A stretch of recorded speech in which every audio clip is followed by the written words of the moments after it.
Baruch, good morning. Good morning. After the checking of the Chametz that we're going to do Thursday night, the 29th of March, we're going to do the bitul, the annulling of Chametz. It's very important to note that the annulling of Chametz, when we do it, we are saying that this Chametz should be, all the Chametz that we did not find, should all be like the dust of the earth. That only works for crumbs or garbage or things which are really that we couldn't find. Any big items, any food that we intentionally leave on the side and we say, yeah, let that just be like the dust of the earth, does not work, because it's obviously not the dust of the earth. If I have a box of cookies and it's sealed and it's edible and it's perfect, by me proclaiming that it should be like the dust of the earth does not render it as the dust of the earth. It's only crumbs and garbage that we did not get to, all of that. So this way we do not go and transgress the obligation of not having any chametz in our homes.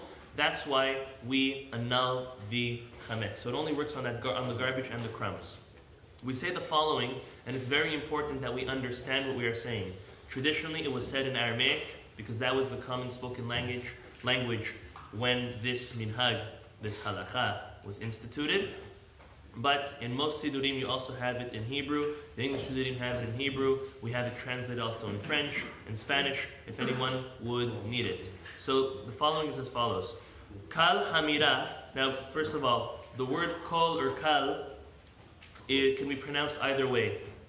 Kol is literally in Hebrew, kal is in Aramaic. So either way, whether you say kal hamira or kol hamira, you definitely fulfilled the mitzvah properly. So kal hamira de'ika birshuti, any hametz that is in my possession, de la hazite, that I did not see, udla biarte, and that I did not burn or destroy, liftel veleheve ke'afra dara, let it be batel, let it be annulled, and be as the dust of the earth. We say it 3 times. We need to say it in a language that we understand. We say it once, meaning a set of 3 times at night, excluding obviously the hametz that we're keeping to eat later that night or in the next morning. And the next morning, after we burn our hametz, we say the line again 3 more times. It's very important that we say that line 3 times after we do the burning. So this way we're actually fulfilling the mitzvah of burning hametz that we actually own.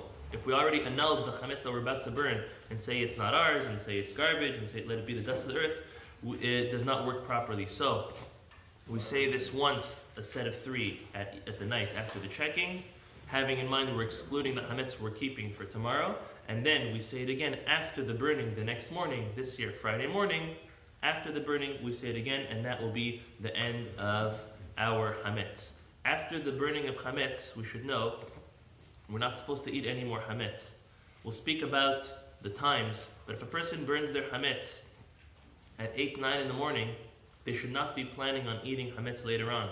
Now, do they transgress a prohibition? No, not really, but it's just counterproductive. If you burnt your hametz, and you're now saying all your hametz that you did not find should all be like the dust of the earth, that means you should be hametz free from that moment and on. If you're planning on eating hametz at 9, 10 in the morning on Friday, which you're allowed to, because the last time here in South Florida is at 10:57 to eat chametz. So don't burn your chametz at 8, 9 in the morning at the synagogue with us. Burn it later on. And we'll speak about all those details. Be'ezrat Hashem. Tonight Mincha Arvit is at 7:05. Tonight after Mincha Arvit